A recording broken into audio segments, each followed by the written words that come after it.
Hey guys, we wanted to give a shout out to some of the people we have met while recording the Nashville Dads podcast. On this episode, we wanted to highlight Brandon with Nashville Restaurant Radio.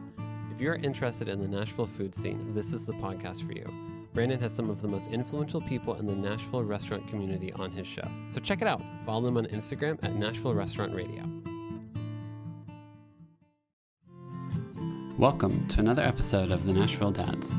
This week we have an owner of Mull-It Justin Ploof. We talk about traveling in Central America, how he's learned how to support his wife in new ways, and dad tech tips. We hope you enjoy.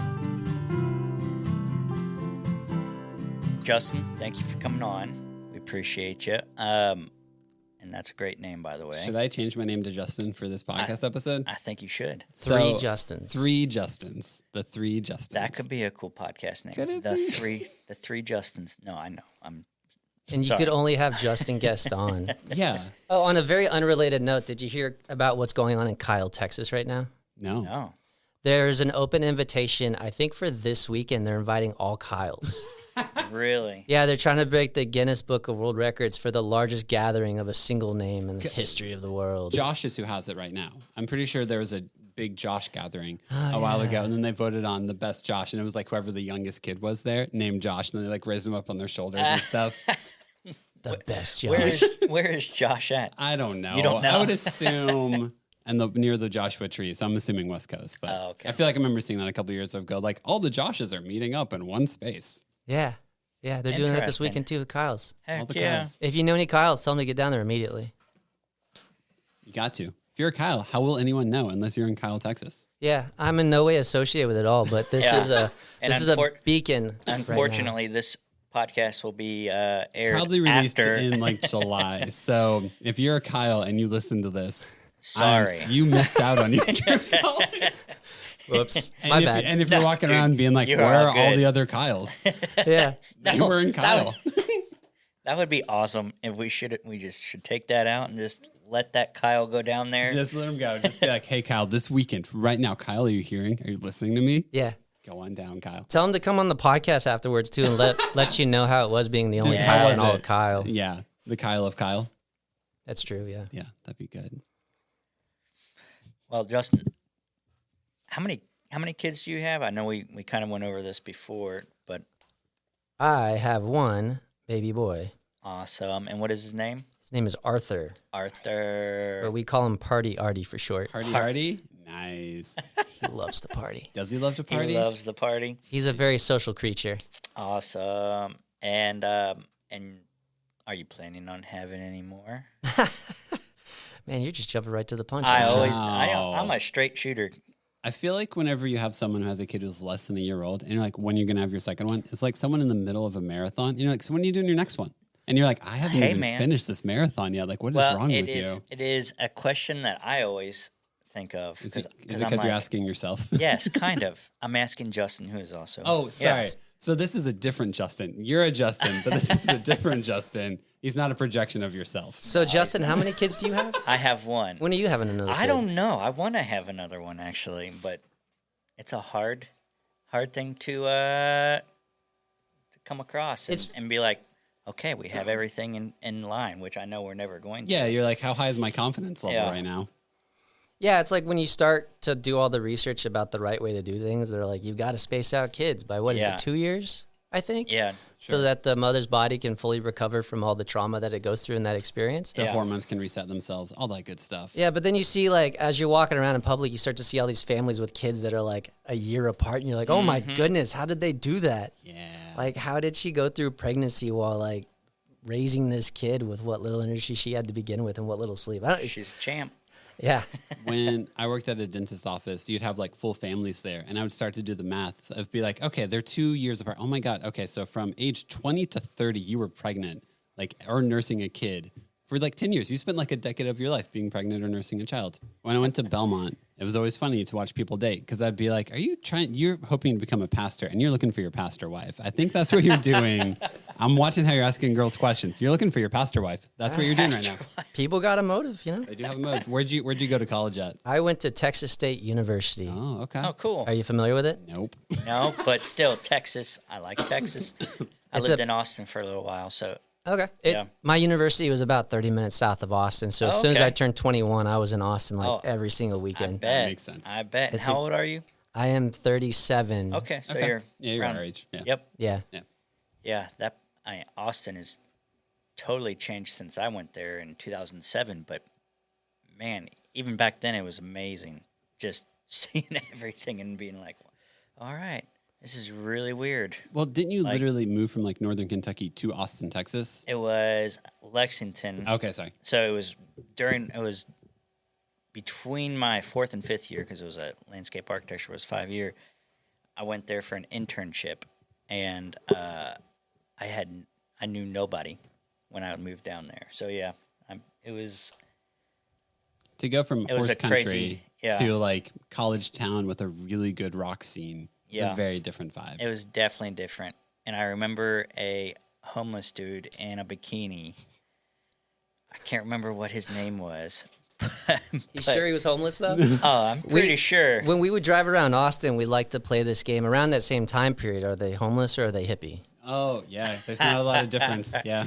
But I think his name was Leslie, and I think it was a homeless guy that they would nominate for mayor every once in a while. Oh, yeah. I totally forgot about this. Yeah. You just ignited something in the back of my brain I haven't thought about in a very long time. Yeah, the famous Leslie. Yes. Wait, what? So he would dress in bikinis and all types of stuff. I remember my roommates having a Leslie magnet and then had all different types of tops and bottoms that you could put on them. Oh, my gosh. But because the one time that I saw him, and I had just heard stories galore from him, but he was counting down in a bikini and doing belly rolls, and there was a kiddie pool behind him. He counted down from 10 and then just fell straight back into the kiddie pool. And this was on the side of the 6th Street. We got to look him up. We got to see if he's been mayor yet. Oh, my gosh. Yeah. He seems like the perfect mayor of He Austin. seems like who Austin's been looking for this entire time. Yeah. So. But yeah, so you've heard of him too. That's awesome. That's hilarious. Yeah. He voted for him. Yeah, I Still did. got the campaign shirt. Yeah. But yeah, that's when I was like, all right, man, Austin is definitely something different. Yeah, it's not Lexington. No. Not so much. How long have you been in Nashville for? How'd you end up here? We moved here in 2018. Okay. Okay. So my full story, but summarized, Yeah. is Elevator pitch. I'm from North Dallas originally, and then I went to school south of Austin, and I worked in San Antonio for a little bit with some internships. And then after graduating, I actually went to Houston and worked as a traveling consultant, an IT consultant there. So Texas, for those 3 cities, is kind of a triangle. Mm-hmm. And I just tell people I represent the triangle of Texas. Nice. I claim each of those cities in a different way. Okay. Yeah. But in 2016, my now wife and I decided to just get weird with it. And we sold most all of our possessions and we went to Central America and backpacked for about a year. We bought one-way tickets to Mexico City. We just kind of zigzagged down what they call the Gringo Trail and just kept going slower and slower and slower until we eventually rented an apartment in Costa Rica for about 6 months. And we tried some things down there. We tried to start a business. We tried to get some traction. We lived on a sailboat for a little while. I don't know. I can go into any of this if you guys want to hear it. Yeah. Dive into it. Don't leave us hanging. To sum up that part, when we got back to the States, we did a little road trip and saw some of the East Coast. And then I told Leanna, I was like, well, let's continue the weirdness. Let's just go try somewhere new. We've done Texas before. And I had her apply to jobs all over. I was like, I come from an IT background. I've worked a lot of places. I could get a job anywhere in IT. Just start applying. And she had job opportunities in New York City and in Austin again, and in Washington, D.C. we were looking. And she got a job offer in Nashville. And we had driven through Nashville while they were doing the Live on the Green weekend. Oh, yeah. Yeah. And that was a great weekend. I was like, this is so cool that it's a city free service downtown in front of the courthouse with all these great bands. Yep. I think Spoon was headlining that year. It was amazing. That was good. Yep. Nope. I went to that one. Also another Texas band. There you go. Yeah. Yep. Yeah, they are. They're really good. I really like them a lot. They're fantastic live. And I was like, so when she got the job offer here, I didn't know anybody. I didn't have a single friend in Nashville. And I was like, yeah, let's go. Let's try it out. Yeah. And we got here in the beginning of 2018 and just been trying to put down roots as best as we can ever since. That's awesome, man. Yeah. That's insane. So I said a bunch there. What do you guys want to dive into? Right. Did you know Spanish whenever you decided to do that? Un poco, sí. Okay, just a little bit. Okay, Yeah, cool. Good to know. Yeah. Enough. I mean, I was the kid in Texas that took you took Spanish class for like 3 years in high school, right? Yeah, But you yeah. come out of it only speaking about 20 words. Pretty much. I think I took French in high school. So if you gave me a French menu, I could probably order 2 things on it. Kind of confident. Like not well, but like maybe possibly. So. Yeah, and you'd probably know well enough to like just point at the menu Basically item, like, right? oh yeah, I know what this word means. What'd you say?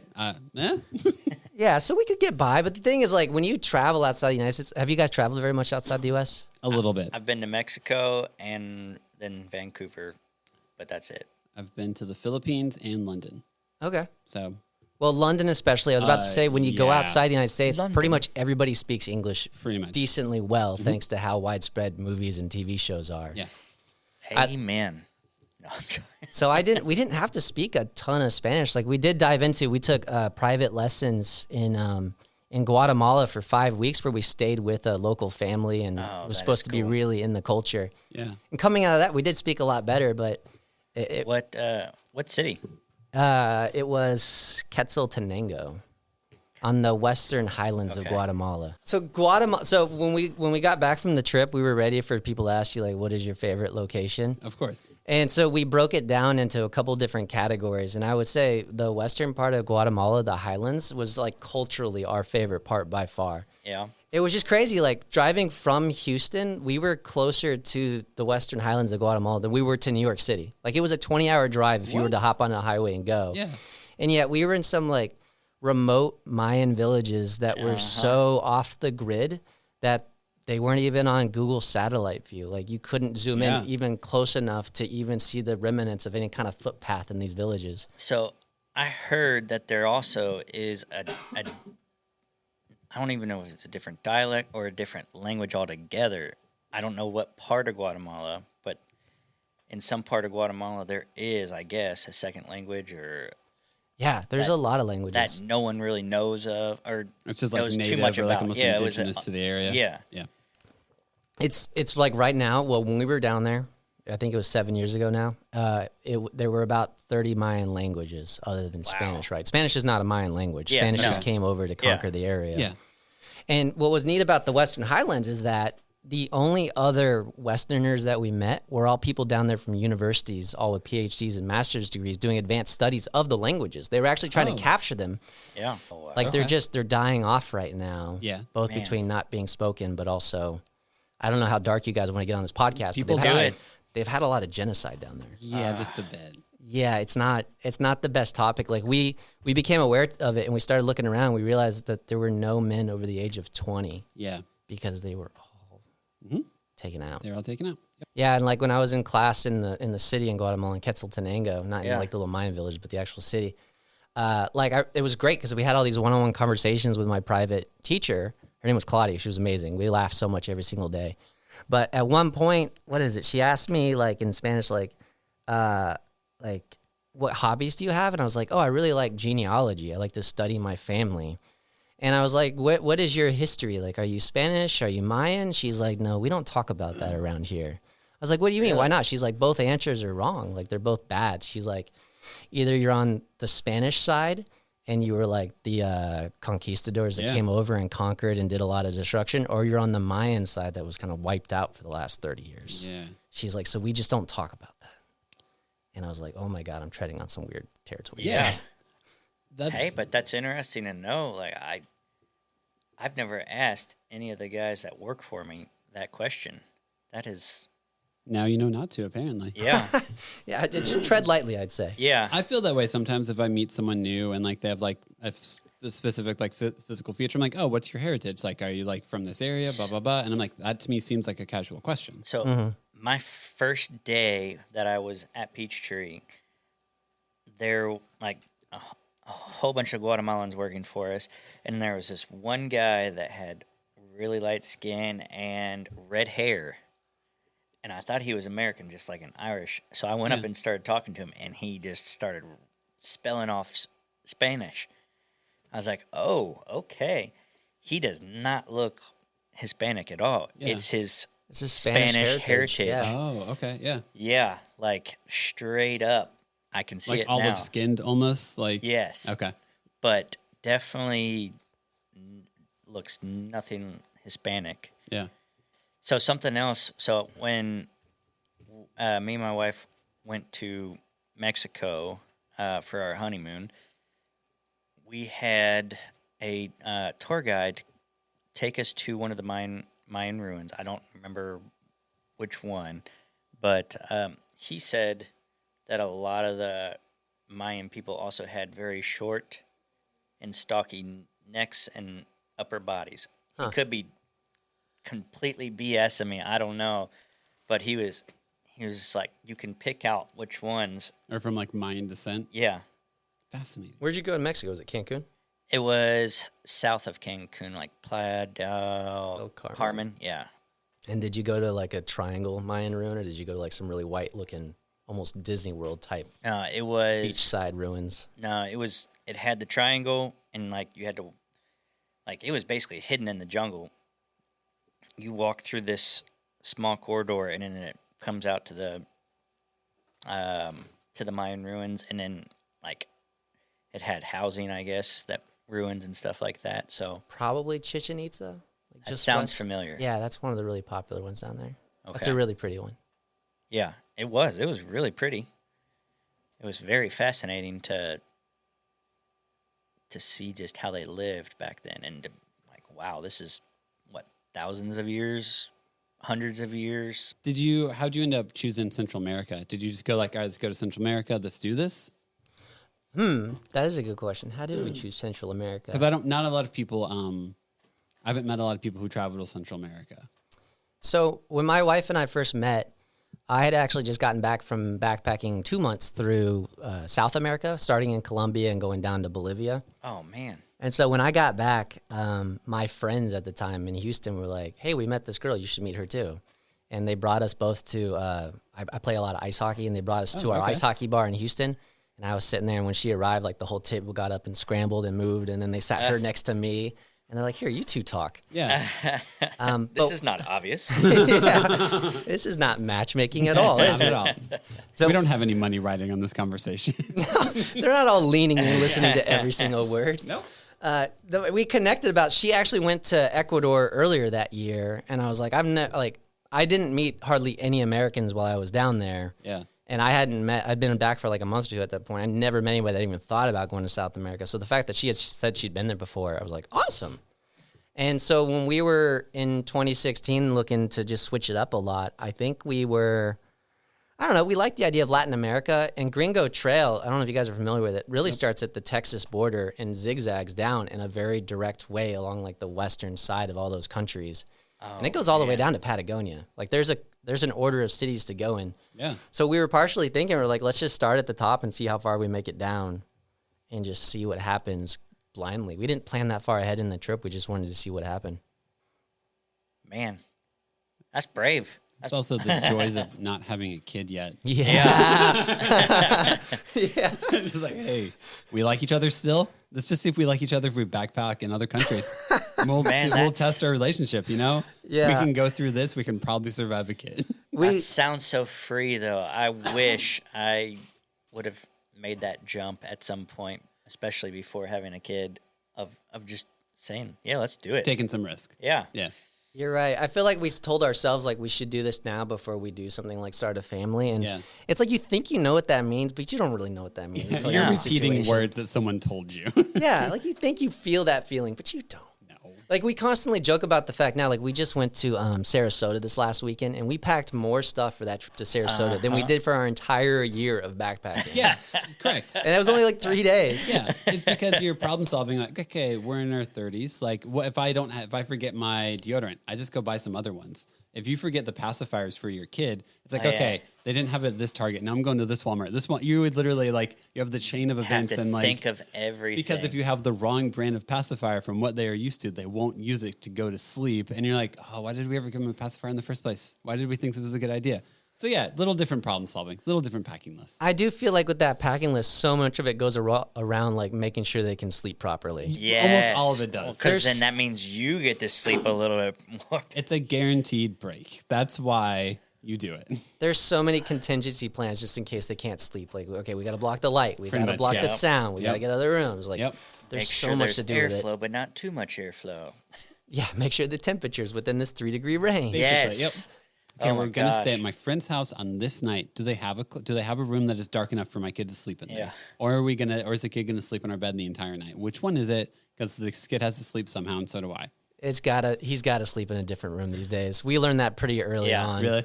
Yeah, I don't know. Like there's a lot of advice, right, about whether to sleep with him in the room in a bassinet or put him in a nearby room. Like week 1, like I think day 4, we're like we heard every single movement he made every single night. Yeah. And every time he did, I would just wake up. I'm like, Like, I you're was like, okay? what happened to the baby? Yeah. What's going on here? Yep.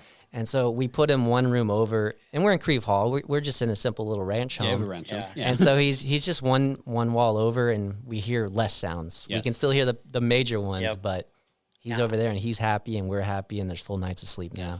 Did your wife, was she able to breastfeed? Yeah. Sweet. I feel like if they sleep in the same room when your wife breastfeeds, they almost like have a sense of smell where they're like, oh, the food source is here. Yeah. Let's go. So When we were going through sleep training, we made it a point for me to go in and make sure that I was like Yes. rubbing his belly, patting Yeah. his head, and giving him comforting words to go back to sleep because, I think it's a different relationship. there's pheromones or something with her to where he's like, oh, food time, let's do this. Yep. Oh, I can be calmed. I can nurse. I can do this now because you're physically here. Yeah. Yep. Yeah, exactly. Yep. He's like, let's eat. Yep. Pretty much. No, my wife has done really well with it though. There's did either of your wives use the free lactation consultant that comes in the state of Tennessee? With our first kid, yes. We did while we were there at the hospital, and that was about it.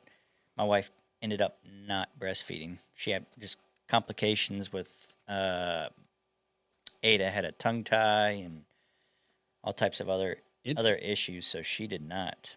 It is not a guarantee that breastfeeding is a positive It's a experience. lot harder than what you think, too. I think it's like number one on my list of like, what would you tell someone, a man who's about to have a kid, like breastfeeding is it's an experience that you have no idea what's happening, or the best way to support is really hard to figure out because you have a very small role to play in it.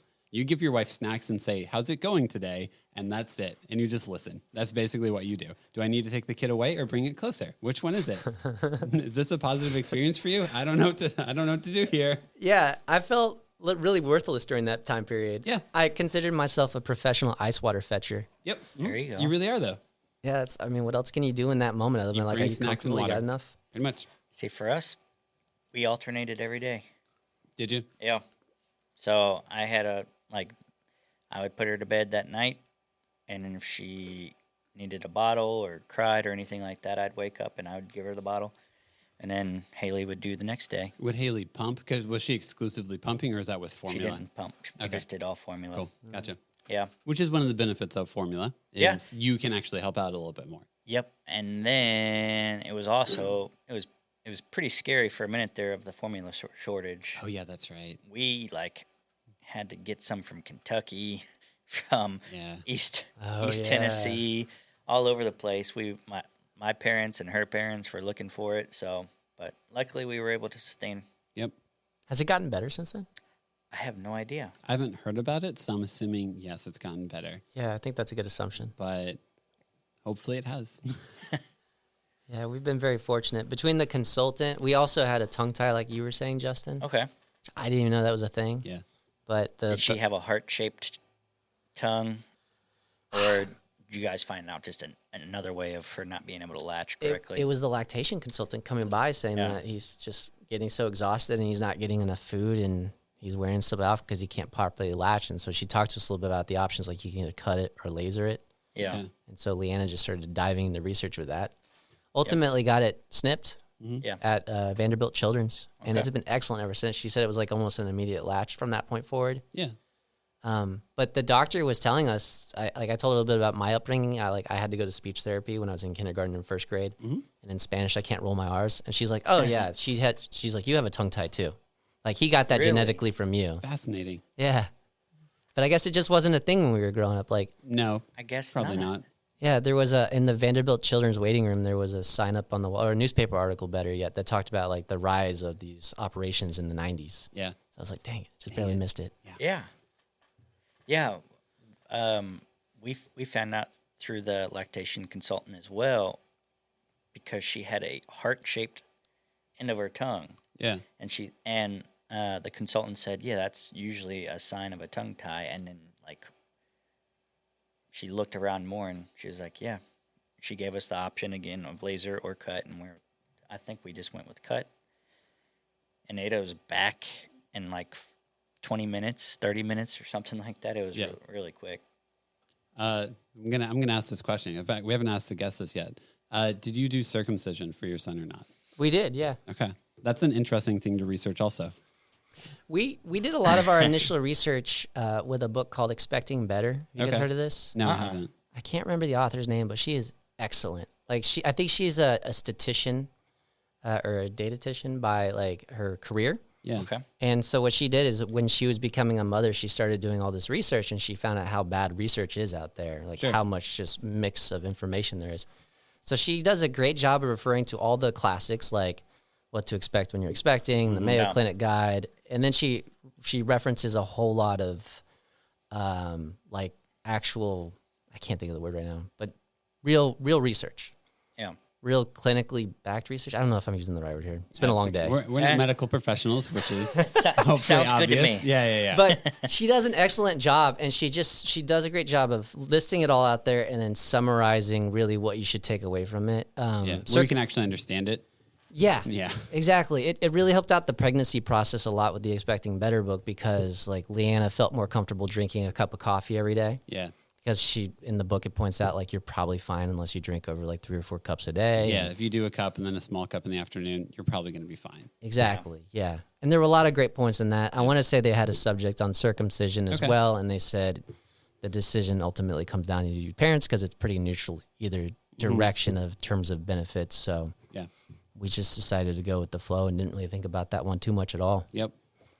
That's like, because I have my third born's a son. And that was not with having 2 girls and then a son. It's kind of like, oh, I'm researching this today.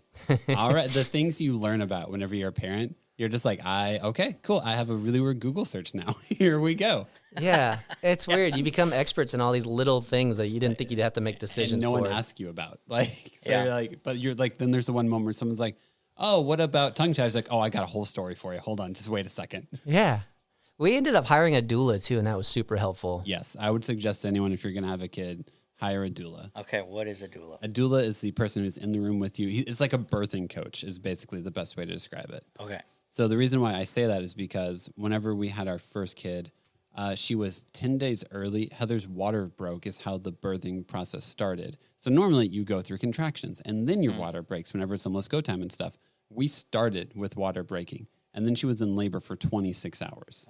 So for that entire time, like it was 10 days early. We didn't expect any of this. And they come up to you and like, so what do you want to do now? What was your birthing plan? And you're like, none of this was our birthing plan. So a doula is someone who can literally be there and be like, all right, so this is what normal is. Because I feel like in that scenario, you're just looking for like, what's normal? Because I don't know what we're doing. And my wife is in immense pain. What do we do here? And a doula is like, all right, here's what you do. For our like third born, we had to be induced. And they're like, do you want to start with like, do you want to start with breaking the water, or do you want to start with like you can like your wife can stimulate her body to try to get things going, basically to start labor? Called our doula. And we're like, all right, do we want to start with breaking our water or doing the other option? And she's like, here's what I know happens when you do this. Here's what I know what happens when you do this. Because like nurses and doctors, they're running around doing a ton of stuff, and most of the time there's like, what's your decision? And because that's what they do. Whatever your decision is, what you do, and they give you as much information as they can. But I feel like a doula is someone who you hire, interview, talk to, and they're like, here's what this looks like going forward if you do this. And they like coach you through it.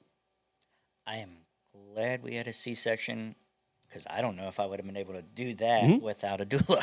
Nope. You're on like It helps out a ton. hour 12 of labor. Your wife is like, I didn't expect to get an epidural. Do I get an epidural? And you both look at each other and you're like, I guess, do we do the epidural? Like, what, like this wasn't what we thought would happen. None of this is what we thought would happen. And then a doula is like, here's why you need this. Here's when I think you can push through, and here's whenever you need more help. Because that's what you're trying to figure out in labor and like, you can't make that. It's really hard to know how to make that call for your wife. So is that doula just there for the birthing, or is like, when do you start that relationship? I feel like we met a couple months before. There are doula services in town. Okay. Yeah. We had 2 meetings before the actual birthday. Okay. She came by at one point and met us at our house and did some introductions and helped us start doing the birth plan. And then I want to say a month before he was born, she came by and she brought visual aids. of like a baby and what's the hip bone called? I don't know. Pelvis? I don't know. Yeah, let's just say pelvis for our in-depth medical invited knowledge. a doctor for this episode, apparently. The pelvic area. Yes. She like showed me about she showed us how the baby goes out and how it should be facing a certain way. And Puppy going under a fence. yeah, she showed also like the size of the cervix too, like when they say that how dilated they are. She had a little thing that showed how big that circle actually is, like how big 10 centimeters is, and you're just like, holy hell. Yep. My poor wife. Basically. Oh man, It was very helpful. So then we met her twice, and I think that's all, to help us out, but also to build the relationship. Yeah. We ended up going with Music City Doulas. Shout out to them; they were excellent. I don't remember who we went with. I remember all the other details. I don't remember the company. They were excellent. They the day of too.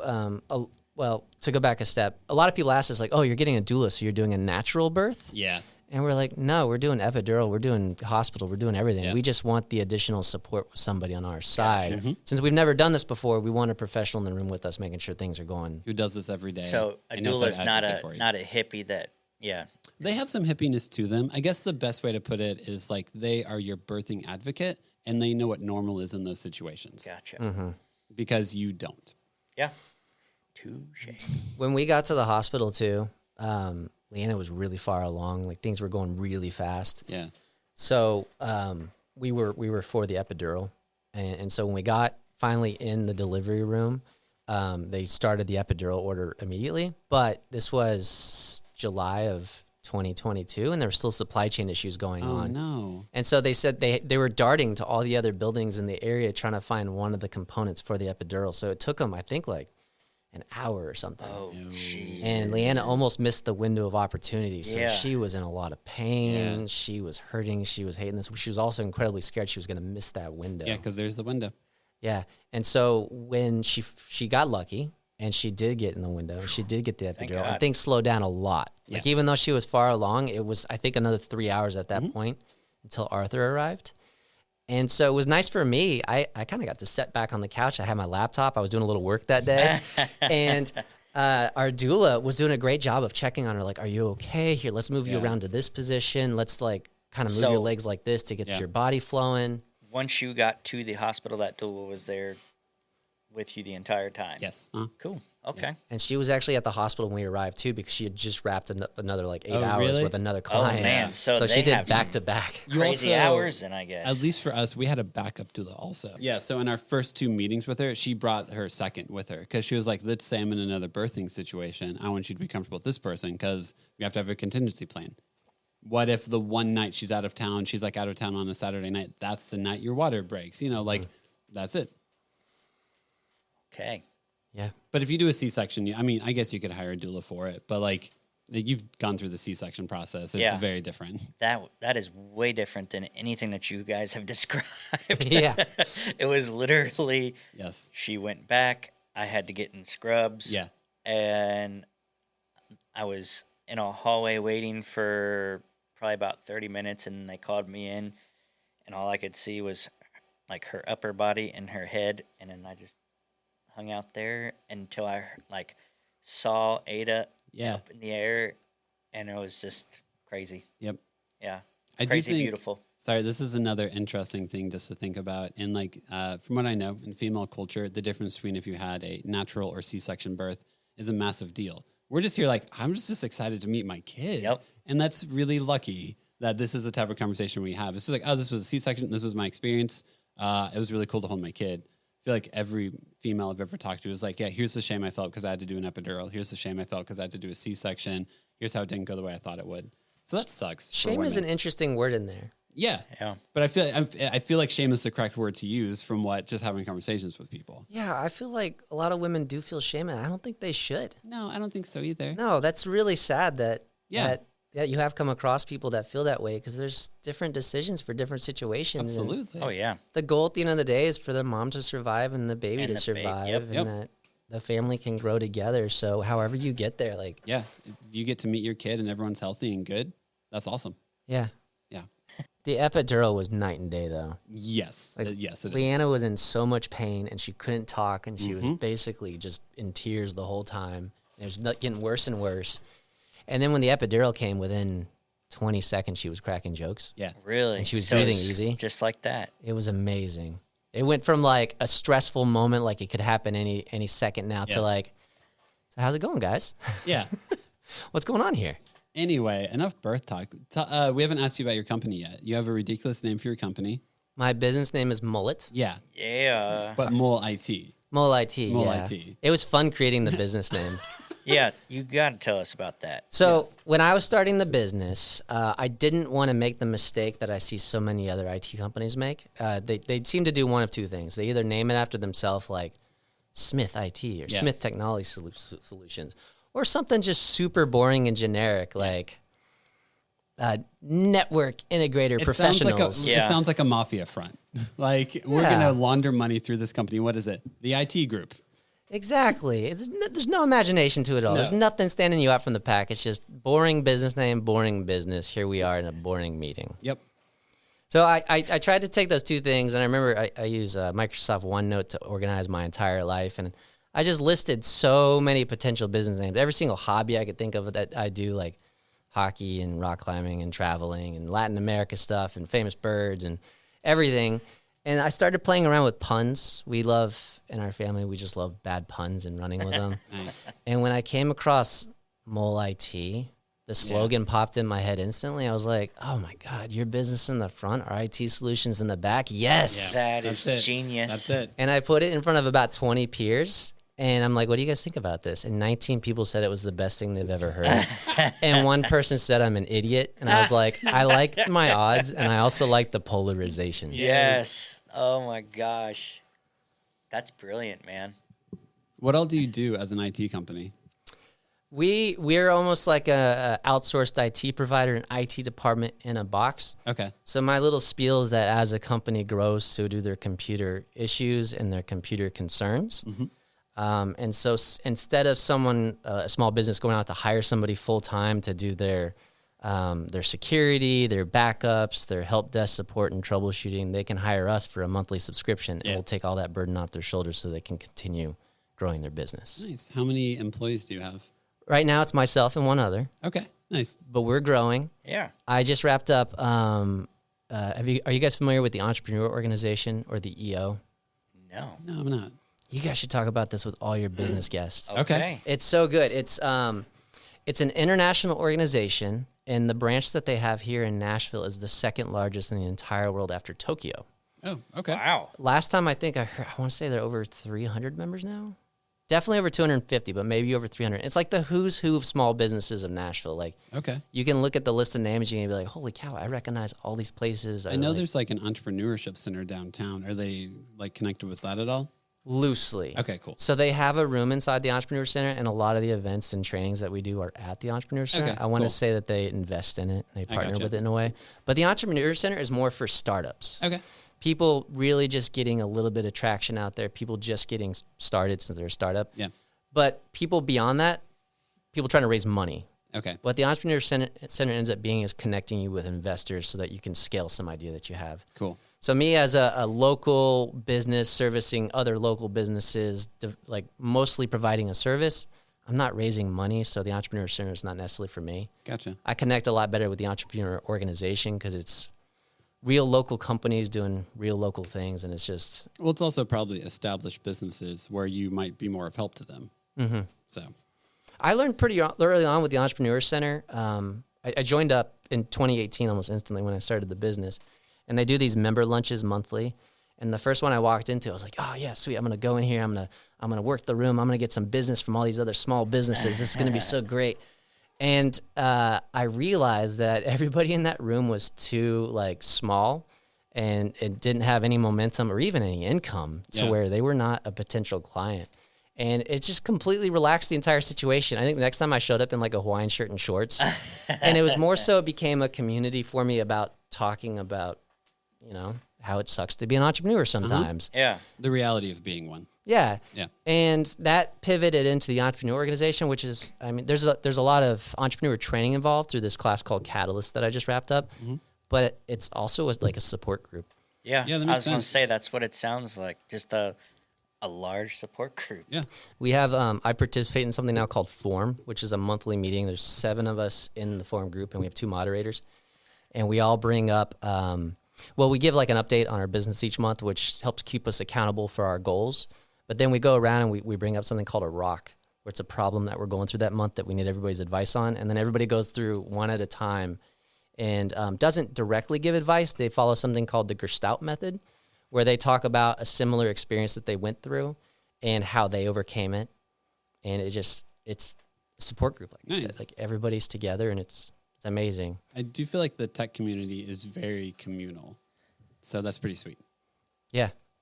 I'm probably the only tech company in this group too, which is nice. So it's very diverse. Yeah, there's a marketing company, there's a healthcare consulting business in there, there's like an Airbnb property management company, there's a construction company, a manufacturing company. There's a company that goes to the local farmers market and sells some items too. Oh, nice. Cool. Yeah. Why do you do IT stuff? Like, what about IT stuff is interesting too? Since you are a very adventurous and ridiculous person, to me, IT wouldn't seem very exciting. Right. So my direct answer is nepotism, which is the best answer, right? Which is how anyone gets a job these days. So I grew up around, my mom was an entrepreneur, and my mom started a computer training company in the 80s when I was born, where she peaked around 2001. She had 3 or 4 offices around Dallas-Fort Worth. She had a staff of, I think, about 40 people. Wow. And she taught, her company taught computer classes around like Microsoft Office and HIPAA and some of the database technologies at the time. And so where that rubbed off on me was there were just always computers around. We were like one of the first houses on the block that had internet. And so I just had all this technology to experiment with all the time. So yeah. I remember it was Christmas. I think I was in 5th grade. I got a computer, probably an E-Machines or something, and I disassembled it on Christmas Day in my bedroom to see how it worked, and my mom was like, "What are you doing?" She's like, "Why? I just got you this." Yeah. Do you know how much this costs? It's called a present. What is wrong with you? I just always wanted to tinker with it, and I made my first website that year too, and I just always played with technology so much that it just made sense to me that when I was going to college that I would continue that momentum into. I got a degree in computer information systems, and I don't know. I just always got really excited about technology. So with Latin America, when we went on our sabbatical, one thing that I did too was I told everybody I was retiring from IT. Okay. I was like, I'm done with this. I'm done with corporate life. I'm done with IT. I want to see what happens. And so it was that leap of faith to see what would happen while we were out there. When we were in Costa Rica, we did a little volunteer work while we were down there, and the sister of the guy we were volunteering with was really involved with the medical community down there. And we got headwind of medical tourism. Have you guys heard of this before? No. It's the idea that there's surgeries in the U.S. that are elective and are very expensive here that might not be covered by insurance, where you can go down there and get them for like 1/10 of the cost. Yeah. Oh, yep. I didn't know that's the term for it, but yeah, I'm familiar with that, yeah. Yeah, there's a meme that floated around for a while that said, like, the cost of a hip replacement in the United States is the same cost of going to Spain, living for 2 years, running with the bulls, eating out tapas every single night. Yeah. So we really started diving into this world of medical tourism down there. It turns out they actually have a better ranking with the World Health Organization than the United States does. Costa Rica does. Oh, okay. I want to say heard that. The U.S. is like number 35 and Costa Rica is like number 32 or something with world rankings. And so we made these relationships with dentists and doctors down there that did different things. We made a website. We made branding. Our company was called Voyamed. We tried to then sell it a little bit in the United States while we were down there. And I just learned a lot about business in the process. I learned I don't know sales. I don't know marketing. I don't know medical. I mean, you hear me always on all the jargon today. Obviously, I know a ton of medical terms, right? Yeah. It just taught me that I was really going into new territory, and it was too much for me. I learned a ton. Mm-hmm. The analogy I like to use is drinking from the fire hose, right? Yeah. And it was very insightful, but eventually we just had to throw in the towel. I think after being down there and renting the apartment for 6 months, we're like, yeah, I don't think this is for us. And we just left everything in limbo and headed back to the States. And to then answer your question about why am I still in IT, like I just kept getting drawn back into it. Like even while we were traveling before the medical tourism thing, I remember we were at a hostel in Nicaragua, and they were having all kinds of issues with computer stability and Wi-Fi stability. Like, it just kept going up and down, and the guy had, like, it took him, like, 2 hours to check us in because his computer wasn't working properly. Yeah. And I wanted to be like, hey, like, I could make all this smooth and stable for you so you don't have all these headaches with your business. Like, what would that be worth it to you? Yeah. And he's like, well, I could give you a free bed for the night. Mind you, it's me and Leanna staying in 2 separate hostel beds that are valued at $5 a night. And I was like, well, this is probably going to take me like 4 hours to do. I don't think it's really worth $5, so I'm going to politely decline your offer. Yeah. So I just kept getting dragged back to computers. Yeah. It's what I'm good at, and I really found purpose through helping people in that trip. There's a couple other stories I could dive into that if you guys want. Yeah, do it.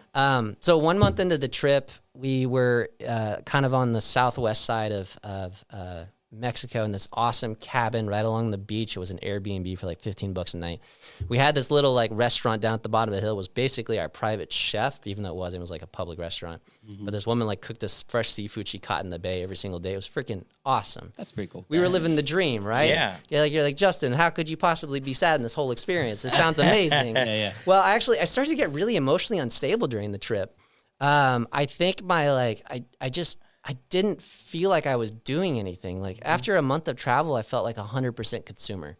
Oh, I was only looking at things. I was only listening to things. I was barely interacting with anybody. I was like looking at sunsets and beaches and museums and listening to things, eating things, experiencing things. I was 100% consumer.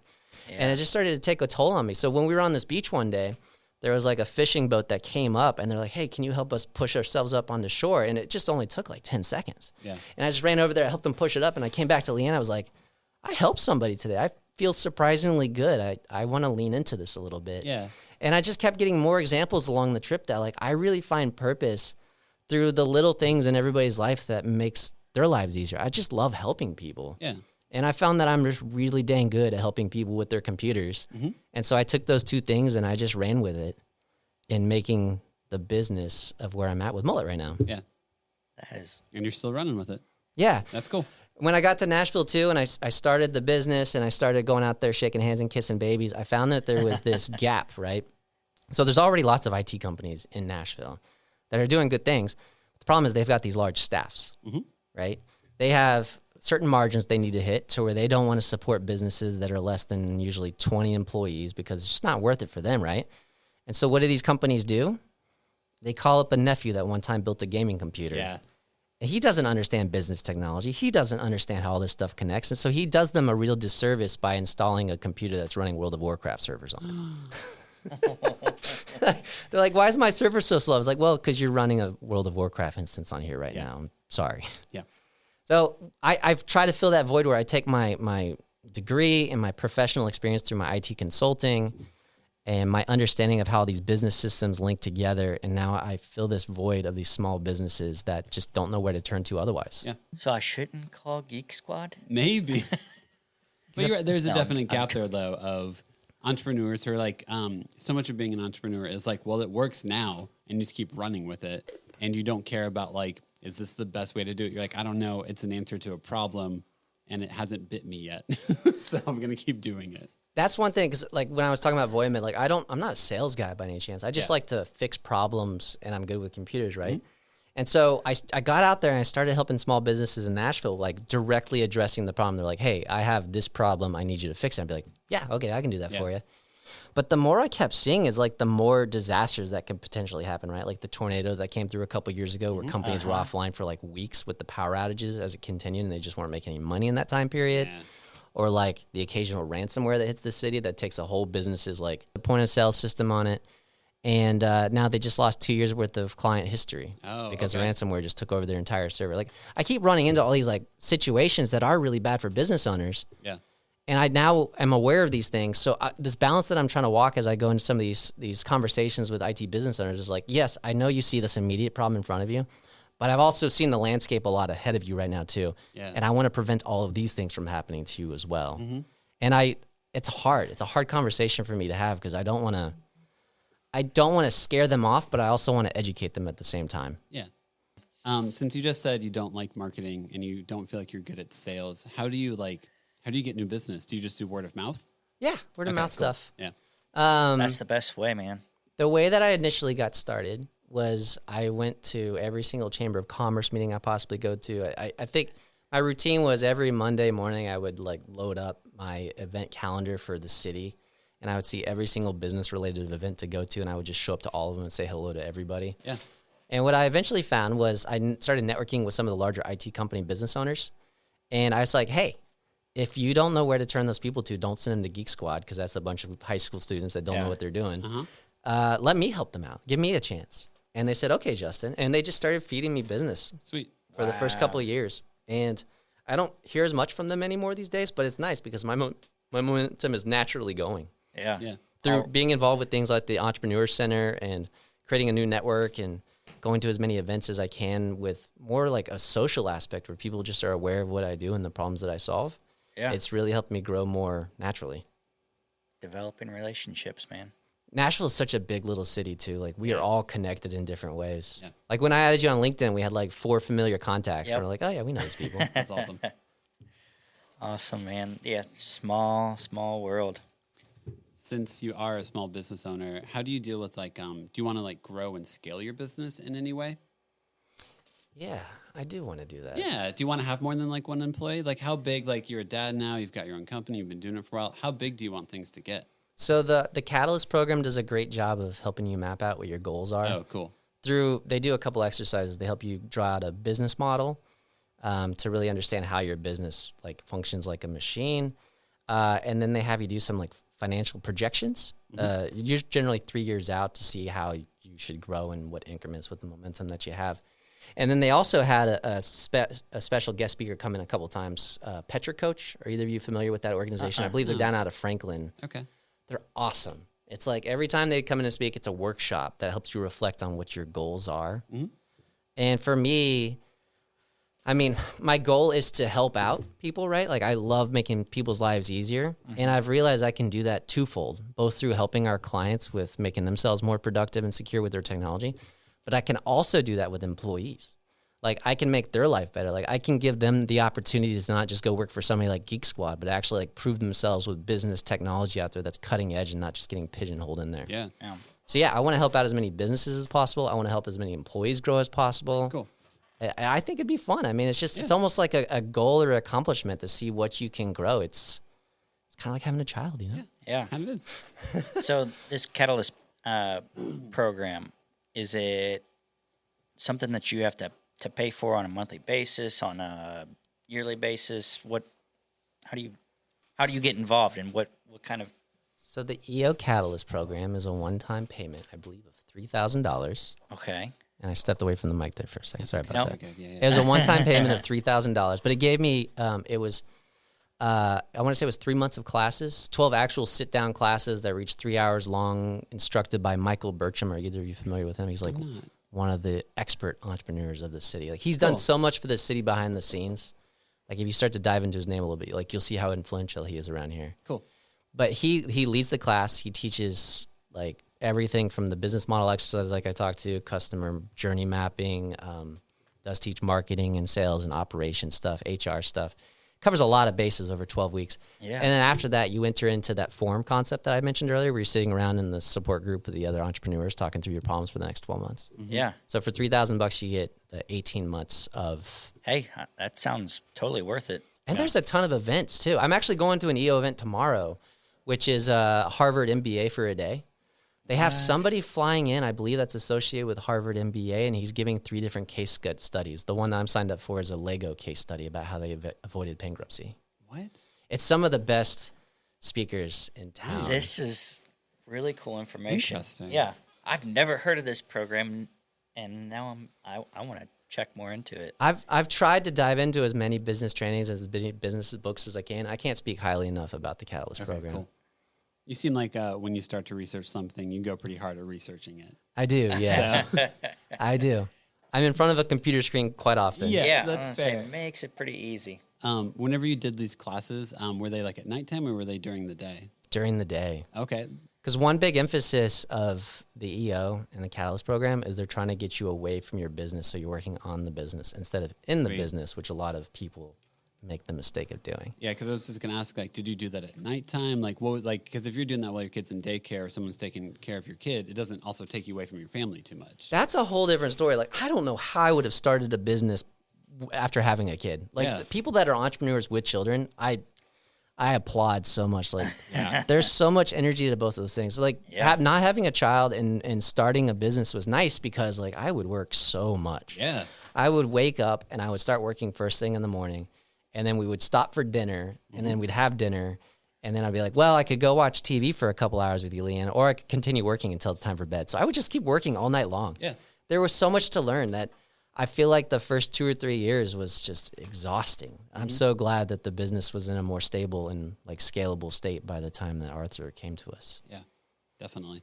But the classes were in the middle of the day. I want to say they started at 2 and went till 5. Oh, yeah. Like every other Wednesday or something. Do you guys do daycare for your kid? Who watches your kid whenever you're working? We are one of the fortunate few that got a daycare. Nice. Well done. Yeah. Yeah. We had to get on 5 different waiting lists, and I think we collectively paid like $300 between those 5 waiting Yep, lists, and pretty much. 4 of them never even called us back. Yep. I don't know what They that's cashed the going check on. but never said hello. Yeah. So funny how crazy It's everyone's experience. daycare is. Yeah, I had the exact same experience. This was during COVID, so we didn't really get to tour too much of any of the places. It's just real fun when you have a less than 1-year-old. Like, here, Yeah. just take this small baby. I trust you. Yeah, you had to wear a mask when you went in, and you had to wear and all the teachers were wearing masks, so you never really got to see the teacher's face. And you're like, I don't know if, like, I'm gonna get into any of these places. Yeah. And the last one that we went to, they literally had a person cancel on them, and they're like, "Hey, we have one spot. If you want it," we're like, "Yes." Yep. Do you want to do the tour Right first? up. Well, you're the No. only option right now. You're like, no, just take my money, Like, please. just, Yes. please, thank you, God. I mean, this was so perfect. Yes. Because everybody else was saying, "Yeah, we're about 6 months out," and we're like, "She only has PTO for a couple more weeks. We don't know what we're gonna do. None Yep. of our parents live close by." Yep. What's your wife do for a living? She is on a data analyst team at a company down in Maryland Farms called Premise Health. Okay, cool. Are either of you familiar with it? No. No. If you look at like the list of the top companies to work for in Nashville, voted by the workforce, they're generally like number 2 or number 3. Sweet. There are a lot of healthcare companies in Nashville also. So you could have said any word and be like, that's a healthcare company. I'd be like, yeah, probably. Yeah, who would have thought Nashville, like HCA, all these crazy healthcare There's a lot. companies. But cool. Vanderbilt and HCA being here, I mean, you're going to have a lot of medical companies that do auxiliary things just flock to that. Yeah, What question were we asking before that? I don't know. We go off on tangents, but I like it. Yeah. Dude, I would love to live vicariously through you on all your history. Of like you're traveling? Yes, because similar to Ben, like that's Gonna get over kind of it. what he ended up doing, and I applaud you for that. I wish I would have done that. Well, if it makes you feel any better, it's not too late. On one of my first trips, I went to Rome, and there was this beautiful older couple sitting out on like one of the front tables at the hostel with a bottle of wine and some glasses. And they were just there like every evening, and they were just drinking, having a good time. And then people would come by and they'd sit with them at the table, and they'd get to go experience Rome, and they got to meet all these people at the hostel, and they got a private room. And they were an older couple. And it inspired me to be like, even though I won't be in my 20s in the future after raising Arthur and any future kids, there's still time that we can go out and explore the world and connect with people in different ways. So I wouldn't swear it off just yet if I was you. Like, the opportunity is still there to go do that. It's really hard Yeah. to think of like, because kids are 7, 5, and 20 months old. So like in 20 years from now, my wife and I will need to redefine ourselves. And it's Yeah. kind of fun sometimes to think about like, what will we redefine ourselves as? Because I would love to redefine myself as that. Heck And that's yeah. kind of like the hope that we're working towards is like, what if our kids are in college? We just go there and be like, what's a place in town that you can't eat at because you don't have the money for it? And we're going to take you there and you can get whatever you want. And we're going to do it with you and it's going to be awesome. And all the other kids are going to be so jealous. So maybe they can come too. I don't know what our retirement will look like. Give me stuff. Have you guys opened up a 529 for your kids yet? Mhm. Nice. I have no idea. College, have you started setting money aside for college yet? Yes. Okay. Yeah. All right, good. Yeah. Good. Your region. There's no money in it, but I open. We do it. I guess it's a 592. 529. I think. 529. I feel like that's the most All right, common one, I will right? have That's to- usually what it is. My wife set it up, so I have no idea what it's called. You should look She just into it a said, little. "Hey, you just sign this," and okay. Yeah. You should look into it a little bit though, because what's cool about the 529 that I have for Arthur is that it's got like a link that I could send to family members, like on his birthday. Be like, okay, instead of buying us some random gift that he might never even play with. And stays in a closet after one day of playing with it until I throw it away. Yeah, well, why not contribute $20 to his 529? Yeah. And then that'll make a difference in his education one day. Yep. That's very interesting. My grandparents would do something similar to that, but it was in bonds, like Yeah. Yeah. a $50 bond. I think I still have some. Do you really? Yeah. That's cool. Go cash them in because they have expiration dates to them. Do they really? Not like they go, not expiration like they go to zero, but like expiration is in like the interest stops accruing at a certain point. So at some point they're just sitting there not making any money. Yeah. Interesting. I just did that like 3 months ago. Okay. Do you think, I think we should figure out a trivia team of all the guests who have been on the show, because I feel like you have a lot of random knowledge. Yeah. Of just like, yeah, I know about the subject, but I have no idea, but I'm very confident in this answer. So we need to figure out a trivia team and a place to play trivia with dads that have come on the show. Oh, dad South trivia is side. such a good idea. Black Abbey does trivia, I think, on Okay. Mondays or something like that. Oh, yeah. But like, yeah, sports references, like in pop culture, I could get pretty much any of them. Government, clearly you've got handled. So No, actually, both of those things I feel pretty empty in. Financial and tech advice and general parenting stuff so far I feel halfway decent Okay, with. cool, And travel, cool. I guess travel. travel, you know, we Geography. you never know until we get on the trivia floor, you know? Who knows? Movie quotes and anything landscape. It'll be like a Ocean's 11 team. Everyone's got to have their That's role. right. We will all have our role. That would be awesome. You watched any good movies lately? You watch movies when you have kids? I thought you just watched TV shows until your wife fell asleep, and then you watch the second half of the TV show the next day until she falls asleep. Is that not the same? I'm trying to think of a good movie that I have seen. I feel like they've went down in quality since COVID. Nothing's really sticking out to me. I feel like I watched a lot of movies after Arthur was born. Yeah. Yeah. I know you just made the comment, Devin, about like watching TV shows, but I actually found that my time after like she starts feeding him at 7, Yeah. and then I get to walk away and relax from the situation while she was still in there working. Yep. I actually found an hour-and-a-half movie was the perfect amount of time. Oh, ever. yeah, totally. Yeah. So I found myself watching like 3 movies every week. Like I would just go and lay on the couch from exhaustion and put a movie on. And sometimes I would stay awake till the end, but Yeah. sometimes I wouldn't. What movies did you like? Oh, I knew you were going to turn that around on me. Sorry. It's the natural next question. Was it usually like through Netflix or iTunes, or did you go old school with DVDs? I like old school movies. Did you guys ever read the blog years ago called The Art of Manliness? Yes. Yeah, I remember. Oh man, I have some of their books. Yeah, that's such a good source of knowledge for men. But he came out with a post years ago. It was like 100 man movies that every man needs to see. And I have a lot of classic favorites off of that list that I feel like, I don't know, I almost feel pretentious sometimes, be like, my favorite movie is Patton. Yeah. Or my favorite movie is Lawrence of Arabia. Yeah, of course. Yeah. But they are just awesome, beautiful movies. Like, it's so cool to watch those things. Yeah. Yeah, if you're looking for movies, I'd say go dig up that blog post and see how many of those you haven't seen yet. Oh man, that brings back memories. When my first child was born, it was 2016. So it was like the height of Game of Thrones. So like she would, either that situation would happen, which your wife goes in another room to nurse the child and deal with all of that. And then you watch a TV show, or like my wife would fall asleep and then my daughter would wake up and she just want to be held. So I'd walk around and hold her and watch Game of Thrones. And then I'd be like, this is a really violent scene.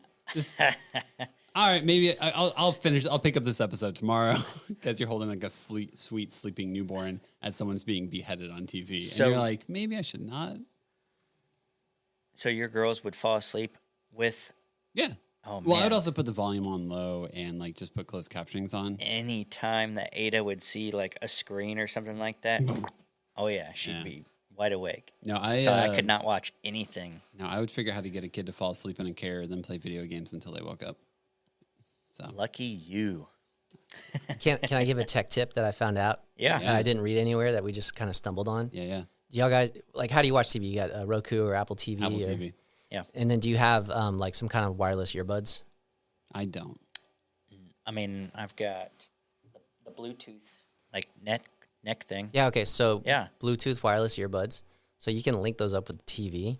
And Can so you really? on an Apple TV, you can silently listen to a movie with the baby cool. in the room with you. What? And not have to worry about waking up the baby You know what's dumb? or hearing all the loud action scenes. Is I've done that for a computer. I've done it for phones. I've done it for iPads, but not the Apple TV. It's an Apple product. Yeah. Why would I not think that would work? If you're ever worried about How- waking up the kids, just put in the wireless earbuds and Yeah. connect them to the TV. Cool. How do you connect them? Do you, Just under settings, right? Yeah, you just go to settings and there's like remote devices under there. It's like Bluetooth devices Yeah. and connected. God, I feel so old that I don't know this kind of stuff. I wouldn't worry about it. Like if you look up like dad tips online, nobody ever talks about that. It's just one I feel like I got really lucky thinking about. Like, That's awesome. I wonder if there's a way I can not wake up the baby tonight. But also, I'm kind of interested in what they're saying in this episode. Yeah, like I'm tired of not hearing anything and just reading subtitles all the time. Basically, yep. I got really into subtitled movies, and I didn't realize it because of having children. Are your subtitles just on all the time now too? They are, yes. But Yeah. also the way our house is positioned is like our living room is here where the TV is, and they're at like the top of the steps, and they just can hear everything through the stairwell at all times, even with the sound machine on, even with everything going. The two older kids also refuse to sleep with the door closed because they're scared of it. So like, yeah, the TV's above like 10, and they're like, "Hey, I can hear that," and I'm like, "Yeah, Yeah. of course you can." So why would son of a yeah? So you turn on closed captioning, and you're like, "I'm missing a lot of audio, like dialogue here, and it'll be fine." Just go get any earbuds or like earbuds. Apparently. You don't have to get the Apple ones. But if you get the non-Apple ones with an Apple TV though, you can only have one pair connected to it at a Oh, time. So okay. like I'm a Android user. I use Okay. all the Google Pixel phones, so I got the Pixel earbuds. Yeah. And so I can only connect my two Pixels. Like we can't connect Leanna's at the same time too. Yeah. So we actually share earbuds. She puts in one ear, I cute. put in the other ear, so we can both hear it Yeah, without waking up Arthur. without waking up Arthur. Yeah. Nice. Dad Man, tips. we're gonna just have to pick your brain on all these dad tips. Oh, very well researched dad tips. Yeah. All right. What you guys got? I don't know what other dad tips are there.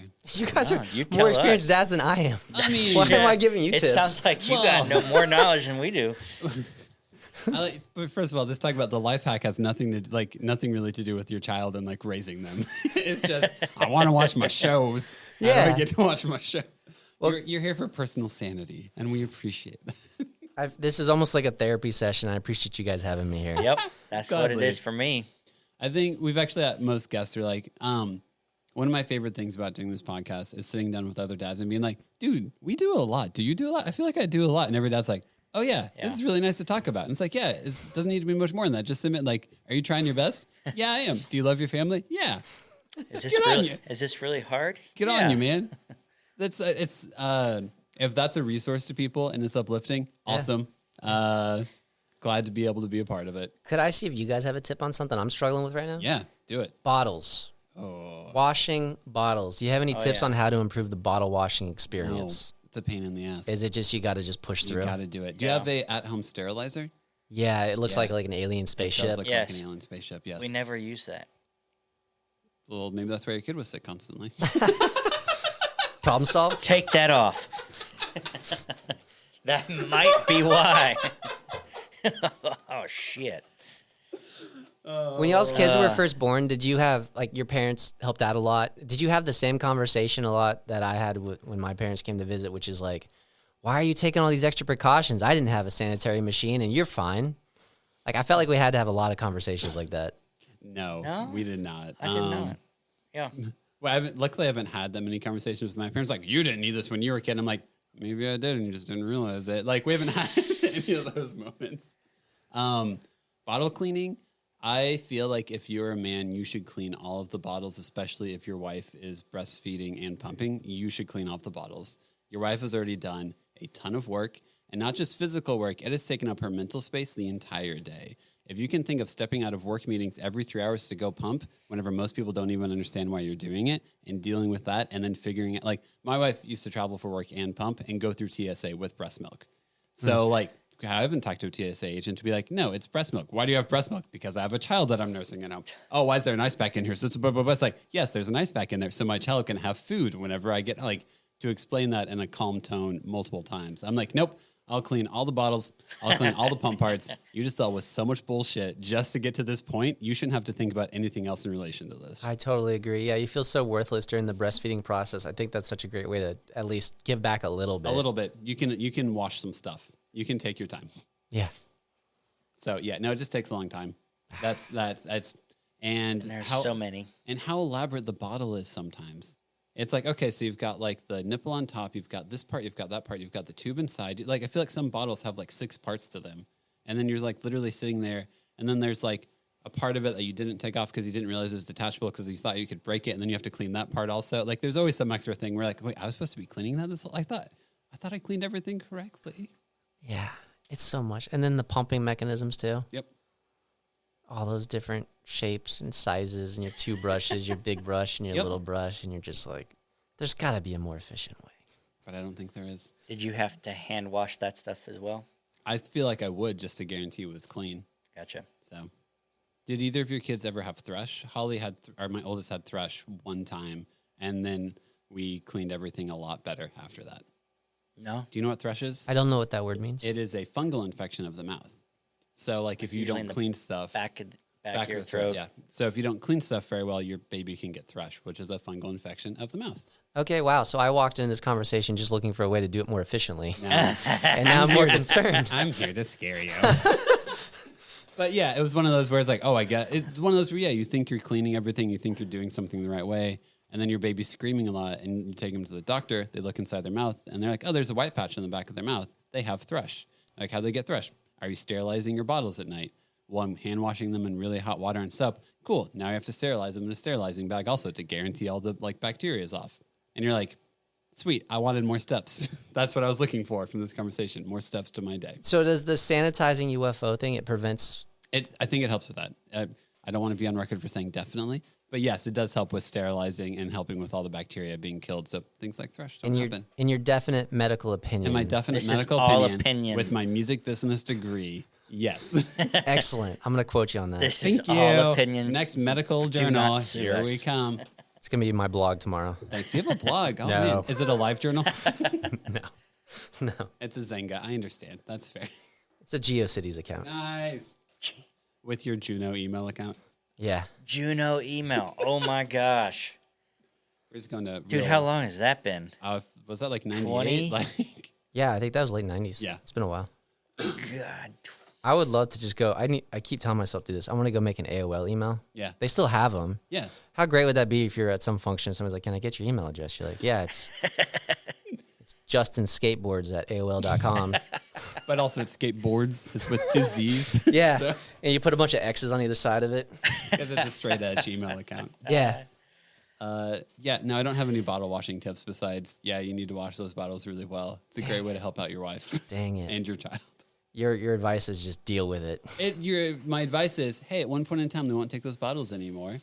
So just you know what? Your kid's only this little for this amount of time, and it'll be over at some point in time. Mm-hmm. But it's still not very fun to wash all those bottles. Appreciate the little moments is what you're saying. Yeah, basically. Yeah, I'm here to give you that. What else should I say if I'm a true dad? I'm not mad. I'm just disappointed. Oh, that cuts deep. Oh, cuts deep. No, I really hate for the first like 2 years of a kid's life. That's most of the advice. Hey, this is really hard. Yep. Yeah. Can it get better? I don't know. Hope so. Is this encouraging? Well, I'll talk to you about it as it happens. I can't really do much more than that, man. I don't know. Yeah, it's crazy to think about. I mean, there's so much to life that he hasn't experienced yet. Yeah. It's like we've come so far, and yet he still has so far to go. Yeah. Even us, we're still figuring it out all the time, Oh, yeah, right? without question.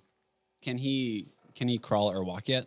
As of 2 weeks ago, he can crawl. Yeah. Awesome. That's awesome. Yeah, it was pretty cool. He learned to crawl. He got his first 2 teeth, and he started making more like word sounds all Yeah. within like the 2-day period. We're like, what just happened? Yes. Were you extremely excited when he finally did crawl? I was. Mm-hmm. I was like, yes, finally. Was he sorry, did she have a boy or a She. girl? Was she a little late on that milestone? I think so, yeah. Yeah, I was with you. We were late for the milestone, so when he started crawling, I was like, cool, it's about time. And I was ready for it too, because I felt like, I don't know if all babies are like this, but you'd set him down somewhere, and he would get bored with life after like 2 minutes. Yeah. He'd be like, I've already touched everything within the touching All this range stuff of has here. been in my mouth already. What else is there to do? Crawl so you can go somewhere different. Yeah. And now instead of 2 minutes of being happy, he's happy now for 4 minutes. So he can like just do this little dart around our living room and play with a couple more toys before he's bored with himself. Oh gosh. And then when he walks, that's gonna be another amazing milestone. At least it was for me again. I was excited. I love when a kid learns how to do something because they act like they've done that this entire time. They're like, oh, yeah, I've been crawling forever. And you're like, what? No, you just started doing this today. But like their confidence level and their ability to do it is like super high. Yeah. They're like, oh, I can crawl now. And you're like, you didn't do this an hour ago. Yeah. I feel like that's why kids are good at learning a lot of stuff in general, because they just Yeah. don't have the fear or the shame associated with it. They're just like, I'm just going to jump in head first and figure this out. Much. They learn everything so fast. Well, yeah, why do you not do new things? Well, because I remember that one time I failed whenever I tried it before, and I don't like that feeling of failure, so I'm just not going to do that now. Yeah. They're just like, I'm just going to fall on my face and see if I grab that giraffe. Here we go. Yeah. Or more physical, like I tried that one time and I fell on my face and it really hurt and I don't want to hurt myself again. Pretty much. Stupid instincts. Yeah. Trying to keep myself alive over here. How dare they protect myself? I was going to make a comment today. I was like, I don't feel like any of your guests are actually dads here because the conversations are way too upbeat and peppy. Yeah. I'm like, I feel like everybody should be way more exhausted than they sound right now. Well, look, It's usually the beer. No, I'm joking. we usually are pretty tired. I think that honestly speaks to how little of resources there are out there for dads to talk about being a dad, because we're all pretty tired. But the moment someone's like, hey, how are you? How'd you like being a dad today? You're like, oh, do you want to hear what I think about this? Oh, this is energizing. Oh, no, I'm awake now. I'll talk about this. Unless Yeah. it's close to 9, then you fall asleep. Yeah. But But it's also to feed each other different ideas as well. yeah, Like, oh, crap, I didn't know about that. I'm going to try it. yeah. So we learn just as much as talking to you guys and you learning about us. We don't have much advice or No. it's just I us think talking. this podcast makes Justin and I guaranteed that we'll be empathetic more during our day-to-day life. Because that's what we're doing right now. We're just trying to be empathetic and curious about your life. And I hope that energy then carries over to our home life. Whenever our kids tell us about their day, we have empathy and we're curious about them. And it's a good practice to have. Anyway, have you listened to enough episodes to know how we end our episodes nowadays that we do interviews? I don't think I do. All right. We All end right. with 5 questions. Oh, okay. Bum, bum, bum. Dun, dun, dun. And Justin will ask the first one. Yeah. All right. So Arthur is obviously your son's name. Did you have any backup names? Yeah, so Arthur is named after my dad's dad, so my grandpa, and his middle name is Leanna's dad's dad. Okay. Oh, cool. So his full name is Arthur Cato Ploof. Cato. Cato, K-A-T-O. So Cato, we went back and forth. We weren't sure if Cato was going to be his first name or Arthur was going to be his first name, but ultimately decided on Arthur because Cato is a different name. Yeah. And there's a lot of potentials for people mispronouncing it and misspelling it his whole life. So we're like, let's just make it easy and call him Arthur. And if he wants to call himself Cato later, he's more than welcome to. Yeah. What culture is Cato? Ooh, I have no idea. Her grandpa was born and raised in like central west Louisiana. Yeah. Okay. And their family had like slowly trickled down from Kentucky and Tennessee and Arkansas eventually. Like, Yeah. I like genealogy. That's like I right. mentioned I earlier. remember It's you told me fascinating that. too, yeah. Yeah, so if you track back her family's name like 200 years, I can't get really further back than Kentucky, but it just slowly came down until Yeah. they stayed in Louisiana for a couple generations. That's how I feel about names I haven't heard before. Also, it's like, where's that from? Yeah. What's the Well, genealogy Cato of that name? isn't. You don't think of it as an American. No.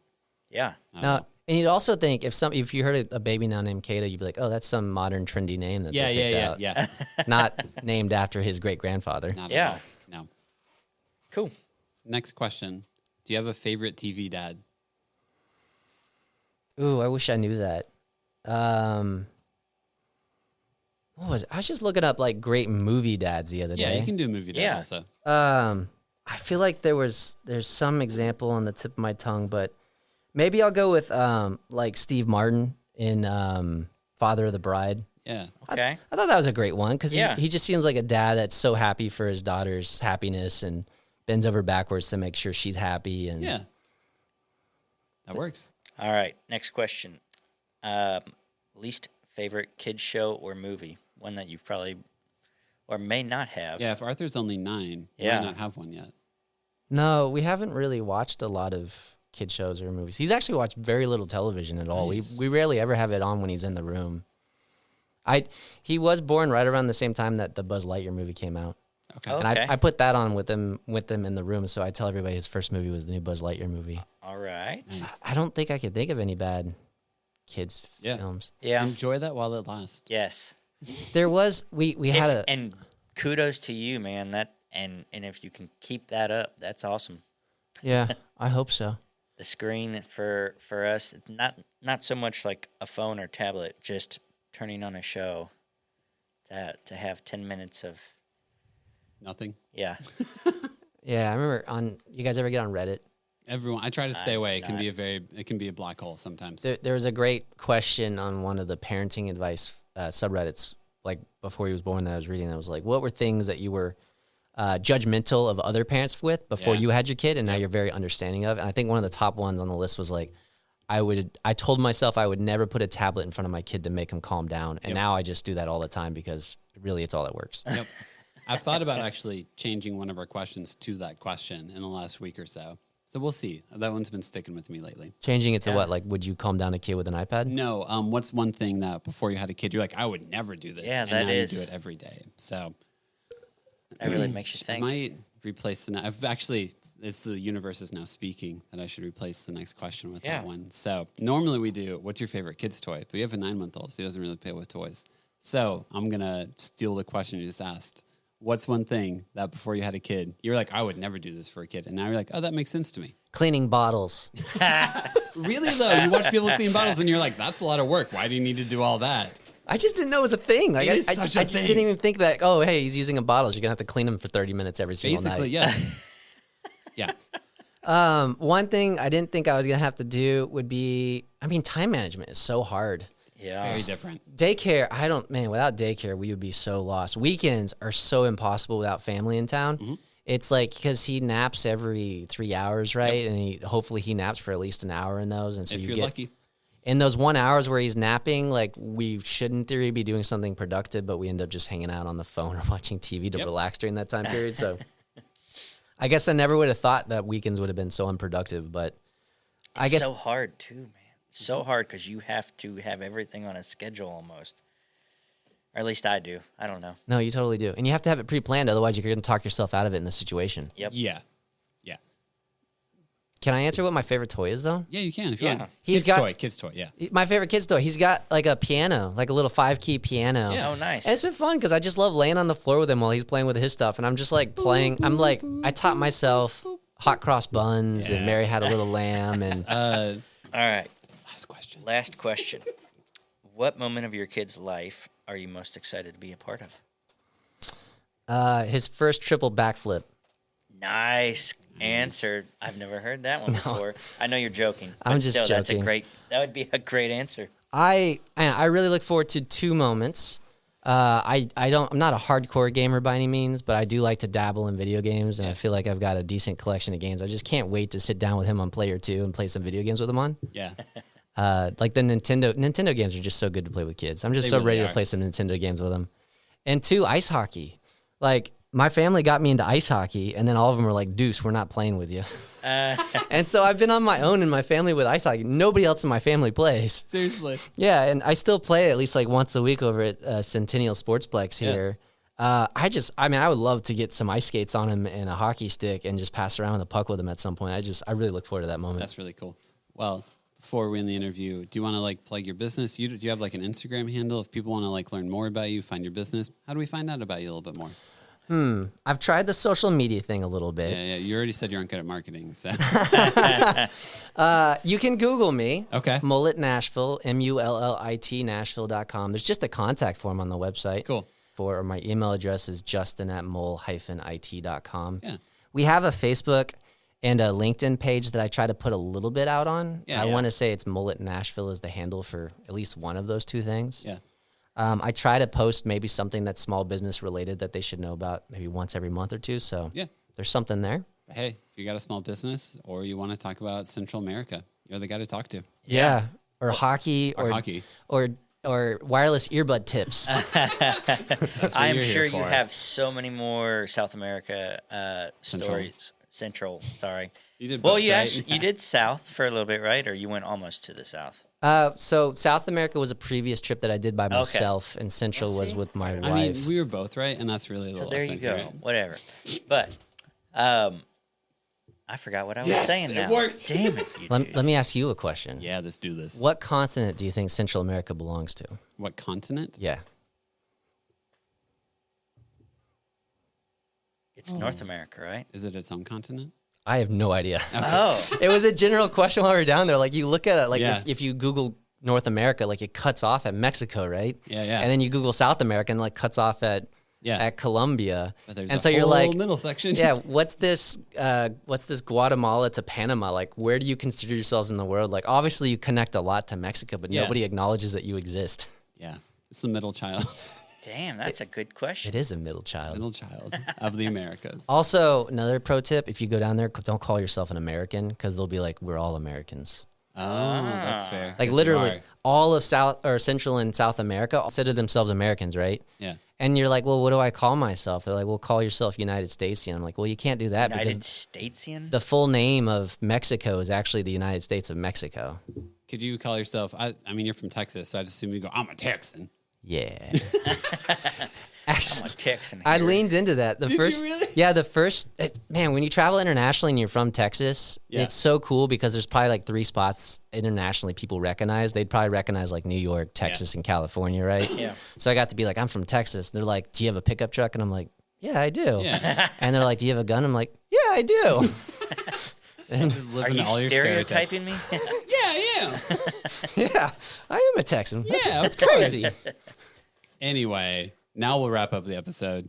Justin, thanks for being on. It was a lot of fun. Clearly, we could talk for another like 30 minutes about nonsense. Yes, so that's thanks what for it was. What, nonsense? It was to talk more about your experiences. We could have you on for another episode because I'm sure you have a lot of other stories. I'm So- tapped. That's it, guys. That's it. All right. Whatever. And we're good. One episode and we're done. Thanks, Justin. See you, Justin. Justin, too.